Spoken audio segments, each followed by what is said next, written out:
You're good. It's all coming in on your camera.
Yeah, I'm seeing if we're on. We probably are, and this is going to be a fun one for everybody viewing.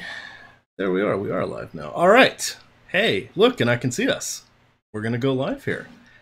Excellent. Well, welcome to the Awesemo Deeper Dive for Thanksgiving. We have the one and only Nolan Kelly joining me today for a little Turkey Day football. Now, Nolan, it's not your Thanksgiving. Yeah, I'm seeing it's if the we're U.S. on. We probably are. This is So talk to me here. Give everybody a little bit of an introduction.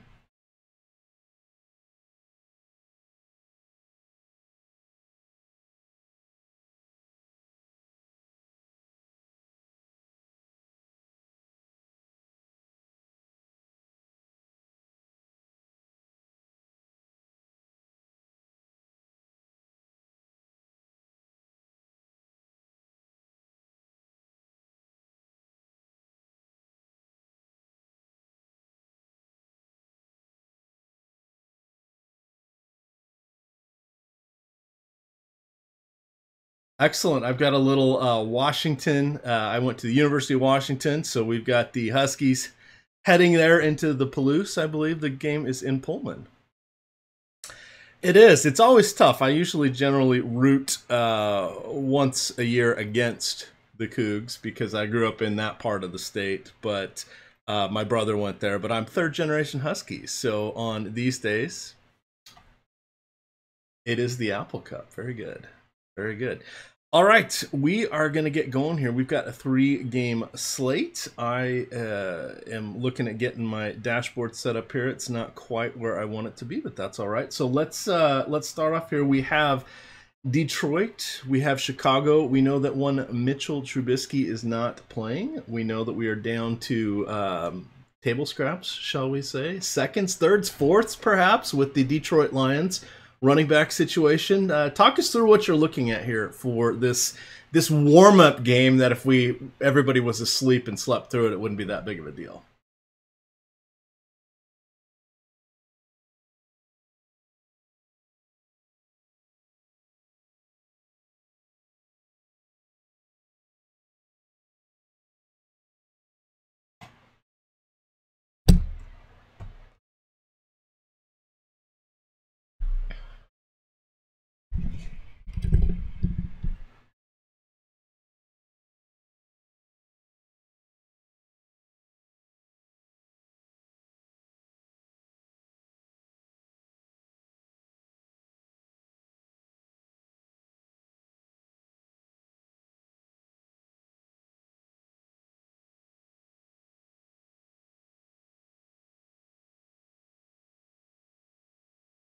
Might get those 2 touchdowns, but it's pretty much a dart throw given his lack of use in the passing game and just his overall uselessness as a player. So, and then Bruce Ellington's kind of catching my eye a little bit, and then these Chicago receivers. It's just all sort of, I feel like it's mix and match. There's so many options to go with, but I don't mind a little Chase Daniel action. He's going to probably be low owned. And he's an unknown variable that we might look to exploit a little bit on this slate, where we know that ownership's going to concentrate on certain quarterbacks. All right, we're going to have you just mention the running backs there again. I set you up. I did not have the audio output for you there. So you did a nice little job of miming, lip reading, etc. But let's do one quick fix on that, and then we should be good to go going forward. Sure. No worries. Can you hear me now? It's like that terrible. Yes, you're good. I could hear you. I was just, keeping the good stuff here for myself. Nice. Yeah, running backs. I don't know what to do with this. I'm probably going to mainly fade it. I might sprinkle in a little LeGarrette Blount and a little Theo Riddick, but generally the Bears have been good against pass catching backs. LeGarrette Blount's not exactly an exciting play. He does have that GPP upside at that price, which is I think under 4K on DK, and I'm not sure what he is on FanDuel, but pretty close.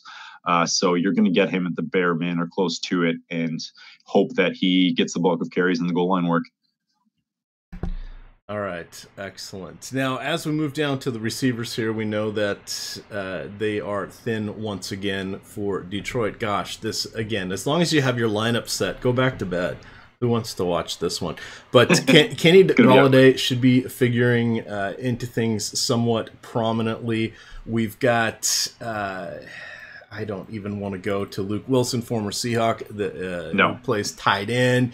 We've got T.J. Jones, did not do very well, but we have newcomer Bruce Ellington, who has played one game now for Detroit, came in, is going to be everybody's discount dandy darling, and he just said, TJ Jones, I know you've been here forever, but let me show you how to operate out of the slot, which also moved Theo Riddick back more to the backfield, but they're going to need him and LeGarrette Blount sharing the backfield here. What do you got for Ellington? Where are you ranking Golladay amongst your receivers this afternoon? So I'm going to have a lot of Kenny Golladay just because of the target volume and the price discount on Thomas and Julio. I think like he got what 14 targets last week.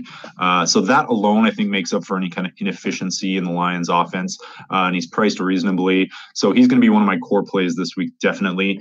TJ Jones ran 34 routes last game, but he was out targeted like 9-1 or something by Ellington. So I think that Ellington is the safer play. He's obviously going to come with 5 or 6 times the ownership of TJ Jones or more than that. But I don't know if I love Ellington in GPPs. He's just like he's a nice floor play for cash games at that price. Is he going to find the back of the end zone? Probably not. I think you're looking at probably hopefully 5 catches for anywhere between 40 and 60 yards if you play him at that, which pays off his value, but he doesn't have that huge upside. So I definitely think he's worth a shot. There are a couple other like cheap receivers that I would probably rather go to, but I got no problem with playing Ellington. All right, as we're looking to the Bears. Mm-hmm. Yikes! What are you thinking with this like four-headed attack here, led by Chase Daniel? I think that I don't want to play Chase Daniel. We're projecting him on both sides at about 10% popularity here on the 3-game slate. That feels about right because there's just going to be a certain number of places to go. In fact, there are 6, unless you want to get cute and try to play somebody else who's dinged up.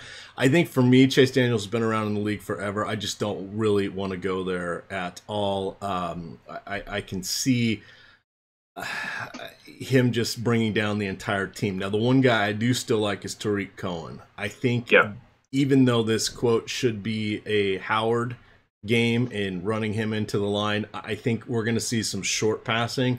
I'm not a huge fan. I'm a fan of Trey Burton. I'm not a fan of Trey Burton with the Bears.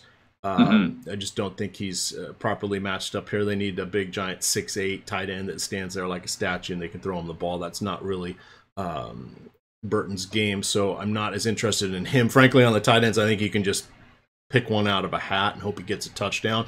We have Jordan Reed and Trey Burton as the 2 most expensive tight ends on either side. Your mileage may vary. I don't think they're going to cost us on the position. But coming back here, I think Cohen is going to be my one mainstay from this game along with Bruce Ellington. Talk to me about any of the Bears options. And if you'll notice, I did not mention one Bears wide receiver. That was intentional. It's tough to pinpoint where the ball's going to go. The knock on Daniel coming out of college was that he just didn't have arm strength, and that's probably still the case. Not that you really, I don't know if you need it in this Bears offense. Like I think they'll probably scheme it so that he's passing a lot within the 15 yards of the line of scrimmage. So I do like Burton. I think also he leads the team in red zone targets. I think Taylor Gabriel's a boomer bust play. The Lions are giving up a lot of plays, 20-plus yard plays, and he's definitely worth sprinkling in a couple lineups at that price. Anthony Miller has a really nice matchup against slot receivers for the Lions who've allowed 54 receptions on 70 throws, 840 yards, and 6 TDs this season. So that's among the worst in the league. But again, like you have to downgrade him because you're going with Chase Daniel, and this offense is just so spread out that it's very difficult to predict. So I tend to stay away from these situations and just kind of plug and play a few options here on the off chance that one of them goes off. All right, now that we've said not that many great things about either offense, do you like either defense in this game? All of a sudden, and just to echo what you said, Gabriel was going to definitely be one of my guys, not quite a core play, but if Trubisky was fully healthy, he'd be someone I totally wanted to look at. Miller I didn't hate, and Trubisky probably would have been my third most favorite quarterback with regards to building out my couple dozen lineups. But this injury just kind of crushes everything there. What do you got here for the defense? Do we go with Da Bears, who last played on Sunday night? It is now Thursday morning, Thursday lunchtime, or do you look to Detroit, which suddenly has to become a talking point now that we've got Chase Daniels in the mix? Yeah, I think that the Bears are obviously, we have them projected at 40% plus ownership. That's justified given that they're obviously the best defense in the slate. But just with the variance of the position, I tend to fade defenses in that spot. We saw like the Lions offensive line just get mauled by the Vikings last week, or it was 2 weeks ago. 2 weeks ago. So obviously they're susceptible to the pass rush. But at 40% ownership, I think I'd rather go to Dallas on this slate or New Orleans at a much cheaper price. But I don't mind throwing in Detroit either. I will kind of see how this shakes down with the news that Trubisky's out. I'm guessing that they'll probably jump up in ownership. But for me, it's actually, I'm going to fade the Bears generally, unless I can maybe sprinkle them in some contrarian lineups. What's your take?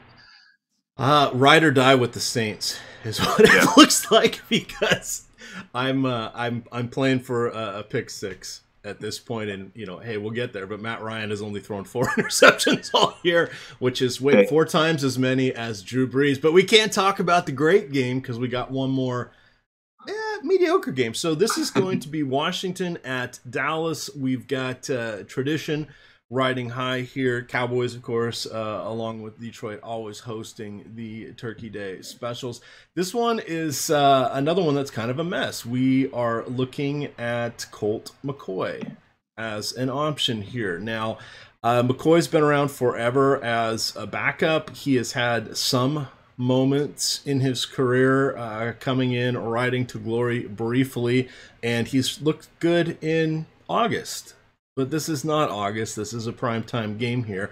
Weird stuff, of course, can happen. I think McCoy has probably just as good of a chance of running a touchdown in as he does passing. I'm going to set him capped at 2 scores. I'm going to give him 1 of each, and he might be on a lineup or 2. But I think for me, he is kind of taking off most of Washington's plays off the board. Now, we're all going to feel this way. And I'm guessing that 60-70% of all plays are going to be coming from the late game. So the late game could be a dud. Hey, we saw Todd Gurley not score in a game that had over 100 points. Wow. So wait, you're telling me what we think is going to happen isn't always what's going to happen? So we do have to consider both sides of this game. Let's start off with Washington. What do you think about McCoy? What do you think about perhaps another newcomer at wide receiver named Trey Quinn? That was going to be my highlighted play of the week. I like Trey Quinn a lot. I think that he's a nice pivot off some of these. We have a projected for 6% ownership. Maybe pivot's not the right word, but that's pretty respectable ownership for a guy that saw 11 targets. Is that right? I might be making that up. But he ran the second most routes for Washington. He had a 71% snap rate. So I'm basically going to be watching to see if Jamison Crowder is out. And if he's out, then I think he's a great play at 3,600 on DK. And probably bare min on FanDuel. I always forget to look up these FanDuel prices, but they're usually not too far off for these lower players. I don't have a problem with rostering Colt McCoy. I think I was thinking about it the other day, like you touched on a great point there. Like we don't know what's going to happen a lot of the time. And sometimes we're sort of risk averse. So like Brock Osweiler once won $1 million earlier this year. He was on the winning Millie Maker lineup. Nick Foles was the number one quarterback in the NFC Championship slate last year, and he was the least owned quarterback. If you were on Pat Mahomes and you had a strong take on week one, you got him at like half the ownership you would normally have. So there's something about this sort of unknown variables or unknown that you can exploit sometimes. And perhaps that's the case today with Chase Daniel or Colt McCoy, where you're going to get them at less ownership than the field, or you can take them at more ownership than the field, and maybe you can exploit something that we haven't seen or predicted. All right. Hey, I just saw something. Oh wait, it's a Black Friday promo code. Yes, that's right. It's coming here from Osmo.com. Maybe I'm spilling the beans early because it's only Thursday, but if you use the promo code Cyber Month, all one word, see what we did there? We're using Cyber Monday, Black Friday to give you guys a nice little deal here. If you sign up for a 1-month package, you will get it at 50% using the promo code Cyber Month. If you sign up for the full year, you will get 12 months at the 10-month price. Not too shabby of a deal. Again, that is promo code Cyber Month, and that will be available for just a limited time offer. I'm guessing it will expire at midnight on Cyber Monday. In any event, here, coming back, looking at this game, how are you feeling about Amari Cooper? He's coming into the mix here, but to me, when you look at these playbooks these guys have to learn, they are massive, particularly if you're going to a new system midstream. Once again, you've got timing issues. You've got a quarterback in Dak Prescott who does not pass the ball a ton. That's not his particular specialty. He is kind of the glorified game manager, which worked out great his first year when they had an amazing offensive line, but the offensive line not so amazing. They do have Ezekiel Elliott that he can lean upon, but I don't really like anybody in the passing game here. I would be just as good looking at like a Cole Beasley or anybody else as an afterthought here. I think some people are going to go to Amari Cooper. I'm just not seeing it. I'm guessing he'll probably get, I don't know, let's say 5 to 8 targets today, but on the bulk of his plays, when he is in, they're probably going to be something he's familiar with, or a lot of them are going to be designed for him, or it's just outright going to be a running play, and I don't see the opportunities really being there. That does not mean he can't catch 2 touchdowns, but goodness, is Dak Prescott really going to throw 2 touchdowns? Doubtful. You may run for one it's going. I 100% agree with you. I think for whatever reason, Amari Cooper's just not popping for me. He's pretty well rated for Osmo. He has a double B grade, which isn't bad on this slate, and he's only coming in around 20% ownership. So there's nothing really wrong with the play. I'm just going to have a ton of Ezekiel Elliott, and in a fairly low scoring game, I think that's just going to be most of my action will be on Elliott and maybe the Dallas D. So I like sprinkling in Cooper. I don't mind sprinkling in a little Beasley, Gallup if you really want to go for someone low owned and just take a flyer. He's, I believe, due for some air yards regression. And that's about it from this. Oh, and then the other option I think that you could kind of look at with the Dallas passing attack is just taking a flyer on one of these tight ends. I don't know if it's going to be like Rico Gathers, Blake Jarwin, or Dalton Schultz, but it's sounding like one of the beat writers with an article. It's sounding like Dalton Schultz is going to get the first chance at first team reps, and if they don't go to a split, suddenly you're looking at $2,500 tight end that might get the majority of snaps. He's certainly a punt play, might catch a touchdown. If you're looking at stacking some of these high priced players, and with the weak tight end options available on this slate, I don't think it's the worst play. Agreed on that. Of course, Jeff Swaim is out again with a foot injury, but he let's see. Oh, he actually did have surgery. As I'm looking this up. Oh, MCL. Yeah, 4 to 6 weeks, I think, is he? Or yeah, this says 3 to 4. Another one says 4 to 6. So, considering where we are at this point in the season, he may or may not return at all. That doesn't matter for today. He is indeed out. Kind of a coin flip amongst these guys. Yeah, looking to college games, everybody remembers Rico Gathers. Probably as much for his basketball as we think of him now for his football prowess. Anything else from this game at all? And considering I think we like 27 guys better in the next game. Our first 27 on our list is going to be for this. It's terrible. What's your take on Elliott? I was a little bit surprised to see him like less owned than I expected him to be, 39% or something. He's going to Washington's getting gouged lately. I think people are maybe scared off against the fact that he didn't have a great run against Washington a couple weeks back, but I kind of like him. What do you think? He's actually one of my core plays. He will be on the majority of my lineups.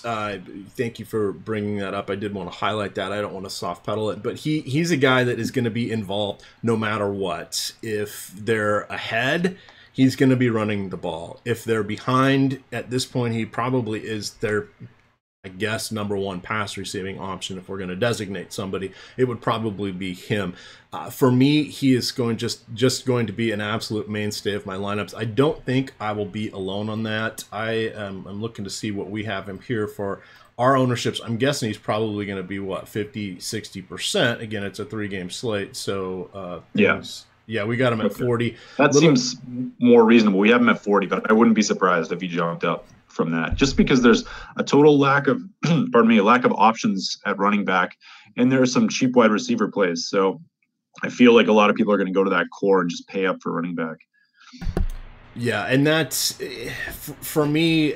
I mean, I think Kamara's the shiny, flashy, amazing option, but Elliott, we've seen him do some just outstanding things. I think he is best positioned and less competition on his team. You got to figure he's got 30% or better shot of getting the touchdowns today. So, and we know touchdowns are random, but that's a pretty high number there. Is there anything else from this game? I like the Dallas D a lot too. I think you're getting that at half of the ownership of the Bears. Dallas D has a really nice grade from Osmo as well. 7-point home favorites against a backup quarterback starting on a short week. Dallas D has been great this year. And then you compare that with Elliott, and you're kind of getting a little bit more unique with your lineups. All right, we're off to the final game. Now, reminder, we have all sorts of free content in front of the paywall today for the Thanksgiving football action. We've got the primetime slate article for this game between Atlanta and New Orleans, written by yours truly. That's up there on the homepage. We also have a nice article from Chris Spags breaking down each of the games. And then behind the paywall, we've got projections for players' performance. We have projections for ownership, popularity, and we've got Alex's own personal cheat sheets breaking down both production and value for the 3-game slate. It's going to be a fun one. There is a lot of money involved today. Be smart about it. Be smart, because this is going to be like the I said this on the podcast, Nolan. It's going to be like a single-game primetime slate on steroids, because I think that 60-70% of all players are going to come from this game. We've built it up. We've teed it up. Take it away. Yeah, I mean, there's obviously so much fantasy goodness here. I think that you pretty much my strategy with this is just going to be to kind of mix and match and pepper in as much of it as possible and just trying to create some unique lineups around it. I like a lot of the options on both sides of the ball. I think one specific strategy that I'm going to be using is going to be to put Tre'Quan Smith sorry, I'm dying here. Put Jaquan Smith in my flex spot, and then if it happens that he's out, it looks like he's going to play. But if it happens that he is out, then you kind of have some options to change your lineup, put in Kirkwood, alter things around. Maybe you take out Julio and Kirkwood and put in Ridley and Sanu or something. So yeah, definitely going to be heavily involved in this game. I also think one option might be to double stack the New Orleans running backs. I know people are averse with that sometimes, but if you're to double stack those two with Elliott and Breeze, you probably have a pretty unique lineup as well, and hope that Breeze maybe gets a dump off or something in Kamara. Absolutely.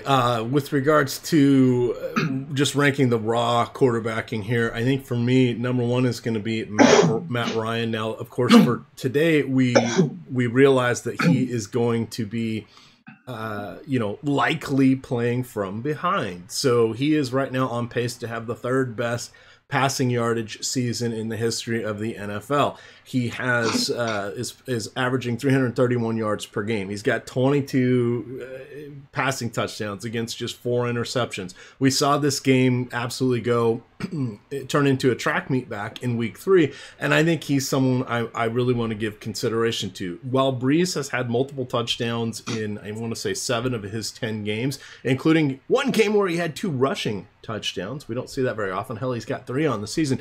He's a guy that can end up deferring to some of his other teammates. As you mentioned, those running backs are pretty darn amazing. It would not be a surprise if New Orleans was to get out to a bit of the lead and just be content to play the short game and milk the clock and run the ball some. So for me, Brees is my number 2 quarterback. I'm not against anybody putting him number 1, but for me on this particular slate, once we take into account the little bit of savings you're going to get, plus the ownership savings, I'm just as fine going with Matt Ryan. In my cash game over there on DraftKings, I'm probably going to end up here on Dak Prescott. For me, that's just a saving standpoint because, as you said, let's look at doubling up on the running backs from this team. I mean, my lineup currently, I don't want to give out the full lineup, but it's got Ingram, it's got Elliott, it's got Kamara. It's got all 3 of them, plus Dak. I don't hate that. I'm sure that's going to be somewhat of a common build, but that's the route I'm going to take for this one. If we move to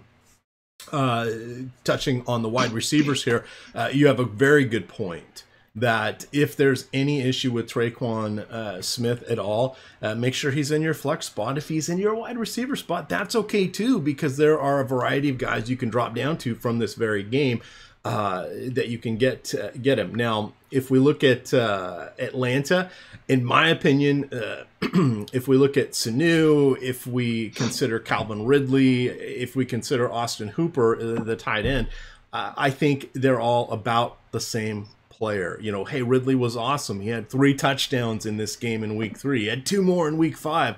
Since then, he's had 1. Well, let's look at Sanu. Sanu's great, right?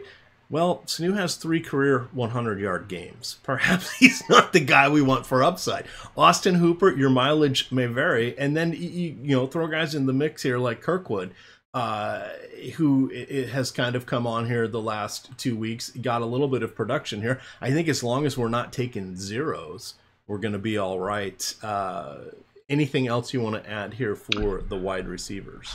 Yeah, I think like Hooper is actually not a bad fade, just because like they've New Orleans has defended the tight end position well, and he's the chalkiest tight end on the slate. So he's also the second most expensive tight end on the slate. So I don't mind fading him in this game. I really like your take on Ryan. I think that's a pretty smart move, considering you're also getting the ownership discount as well and the price discount.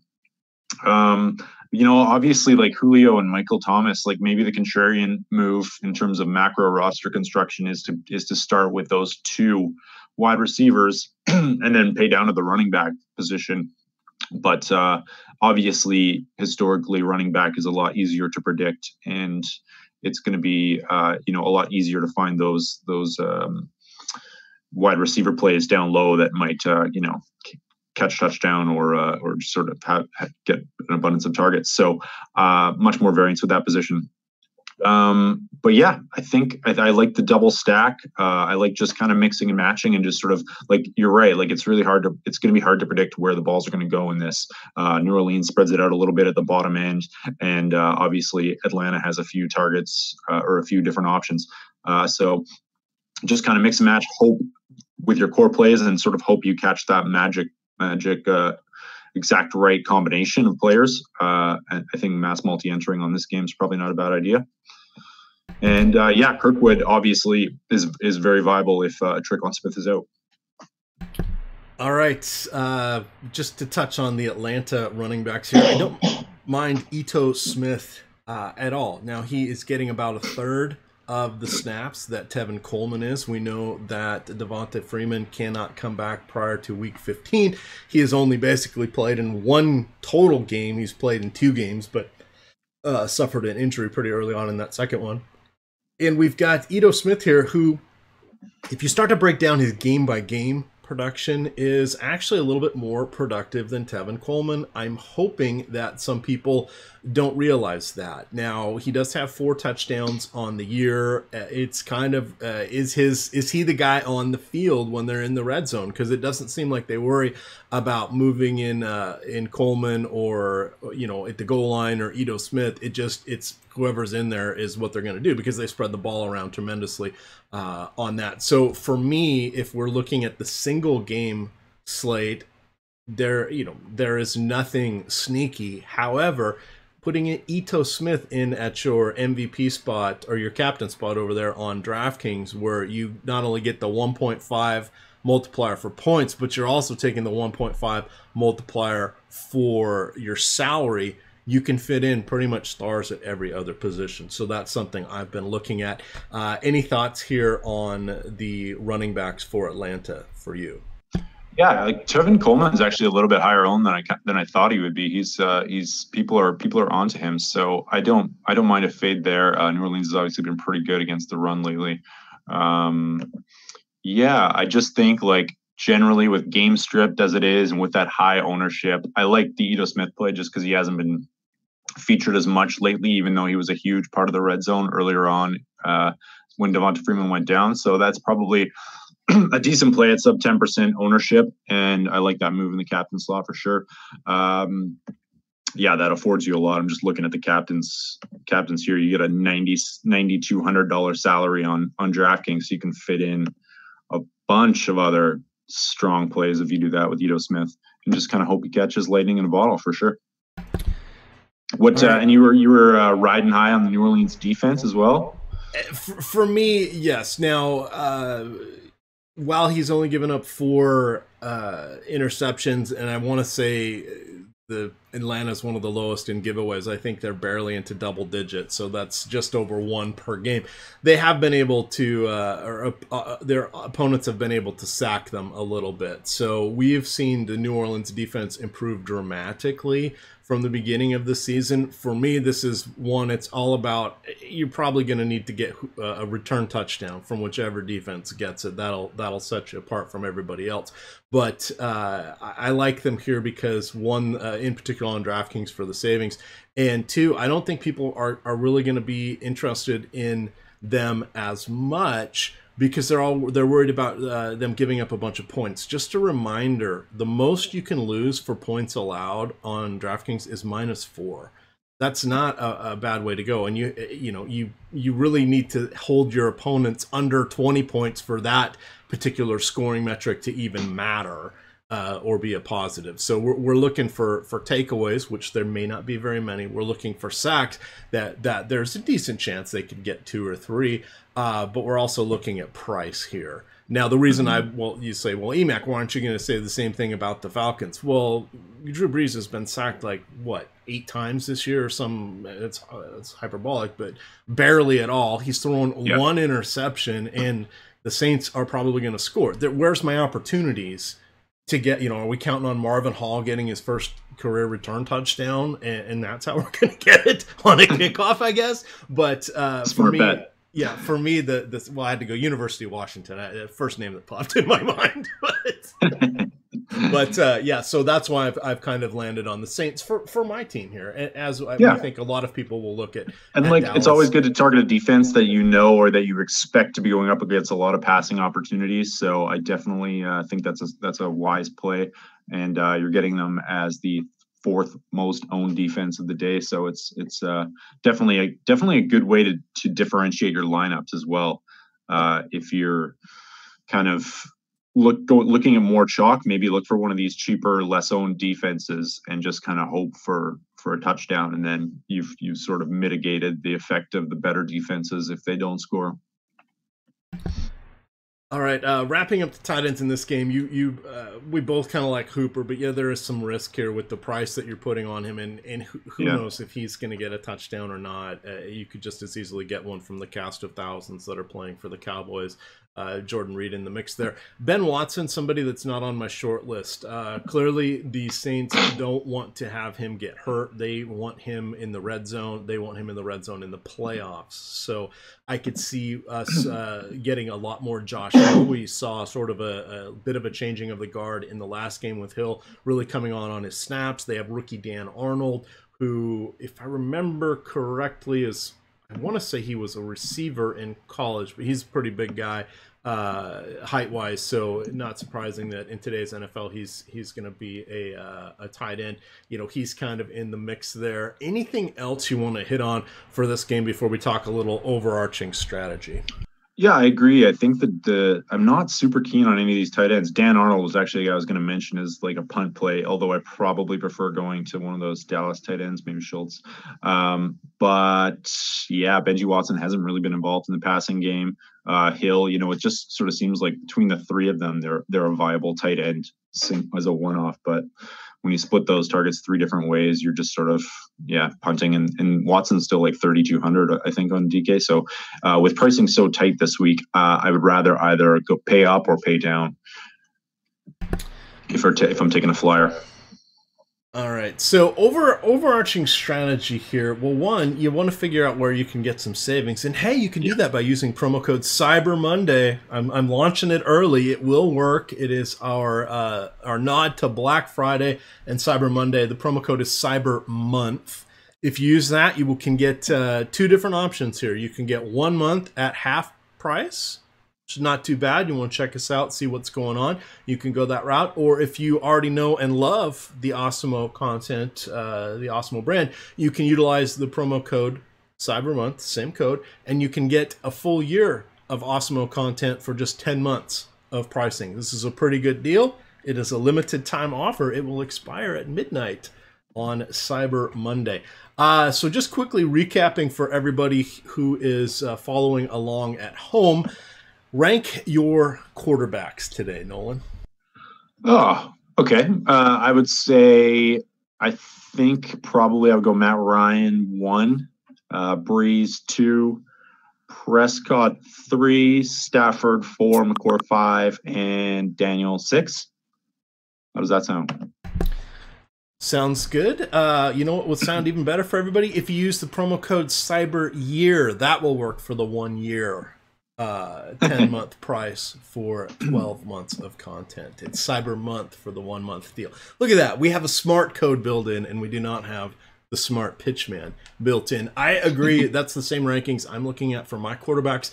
The two I am playing the most are going to be Prescott and Ryan. That is just a function of pricing.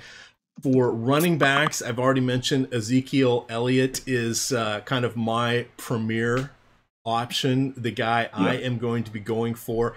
After that, it's kind of mix and match. If I'm spending on a Michael Thomas or Julio Jones, I may have to forego Kamara. Tariq Cohen, I think, actually gets a bit of a, I don't know, let's say a rising tide lifts all boats. What happens when the tide goes out? He may be the last guy in that little puddle of water that's still seaworthy with Chase Daniels as his quarterback. I like Cohen, like maybe too strong of a word. I see in chat they're saying, you guys didn't really mention Adrian Peterson. He should get a ton of work. That's right. Well, yes, and it's all going to come down to the touchdowns. I mean, good God, he had 2 touchdowns in his last game. Yeah. He still only had 17 fantasy points because he had 50 yards on 16 carries. What was that? Oh, yeah, no targets. That's the problem with AP is he doesn't necessarily get anything in the passing game. And like, you know, short week on the road, 7.5 point dogs. The game script is not great for him. It's sort of a similar situation with Howard with maybe a little more volume, but like anytime like a running back like that isn't getting targeted in the passing game at all, it's a little bit difficult. But at the same time, like, man, I just looked at his ownership and it's not high at all. So yeah, I mean, he's gonna, you know, Thompson's out for another week. Capri Bibbs isn't being used that much. Bell Cow back for 5,100. It's at low ownerships, not the worst play I've ever heard of. That's for sure. Yeah, and could he have a 3-touchdown game? Sure. Why not? Could Cole Beasley have a 2-touchdown game? You betcha. In fact, it seems that a third of all of the games in which he has scored touchdowns, this is Cole Beasley, I was looking it up the other day, he has scored 2. So when he gets them, he gets a match. Is that set. Right? Oh, that's great. Well, there you go. Load him in. Cross your fingers. I think like, I think one of the sort of macro ways I'm going to attack this is just by targeting some of these really low owned wide receivers in more chalkier stacks. So like possibly taking one-offs on players like Michael Gallup, who's less than 1% owned, Josh Doctson, who's about 3% owned. And, you know, we just got an update on Gallup. Looks like he's a little bit more owned than I thought. Never mind. Yeah. So like there's a few like sort of punt plays that you can mix and match and then to differentiate lineups a little bit. But yeah, AP, who knows? All right. Looking at wide receivers. Okay. Yes, Michael Thomas is absolutely amazing. He's catching 91% of all passes thrown to him. He has, of, quote, catchable balls, he has caught something like, 94, 96% of them. He, last week, only had 4 targets, yet somehow he still had almost 20 fantasy points because he had a touchdown and 90 yards to go along with them in the full PPR scoring. All of that said, I'm looking towards Julio. Take a little bit of a discount, take the volume, and hopefully he can make it into the end zone for a 4th straight weekend. I would love a pair of touchdowns for him. I think Kenny Golladay sitting there a little bit in the sweet spot, particularly on DraftKings, where it's Julio Jones way above him, and it's Amari Cooper and then Allen Robinson way below him. Perhaps he gets a little bit overlooked as much as anyone can on a 3-game slate here, but as people are building their teams, they're going to look for stars and scrubs. He's in the middle there. Potentially we'll see people not go on him. Again, it's a 3-game slate. He will be owned. As we cruise down the pricing list here, anybody else you want to hit on before we get on out of here? Actually, I think I've got a fade here too. I didn't realize like Taylor Gabriel's ownership is really high. Given like Chase Daniel's perceived lack of arm strength, Gabriel has the highest targeted average depth of target on the team. I kind of like that fade at that ownership. Obviously, it's a great price, but you can pivot off to Quinn for 5% ownership, and you know, you probably don't have the upside, but you might have a pretty solid floor. Yeah, that's it. I don't know. It's an interesting slate. It's like I feel like a stars and scrubs approach is probably your best option. You're gonna have to get some of these top options in your lineup, and then hope that one of your sort of lower owned plays hits.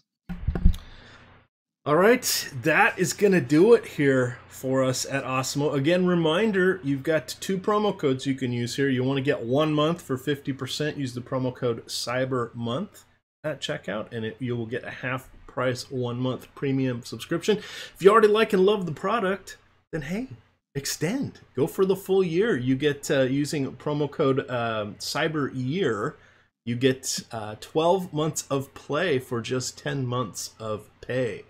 Not a bad deal. For those of you that are going to be around, we'll be in the Slack chat if you have any lineup questions as we start to construct lineups. We got about 40 minutes to go here.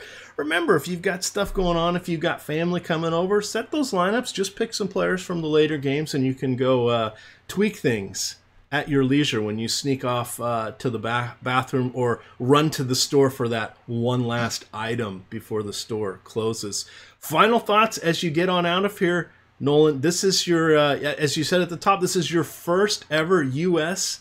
Thanksgiving. You are Canadian for those that are unaware, but right. You're in the U.S. Sing the praises of football. I can't play any of these showdown slates, though, because Iowa's banned from DK and FanDuel. So, But you know what I found out? I found a little way around that in case anyone's outside of a state or traveling to like Vegas and you want to play DFS.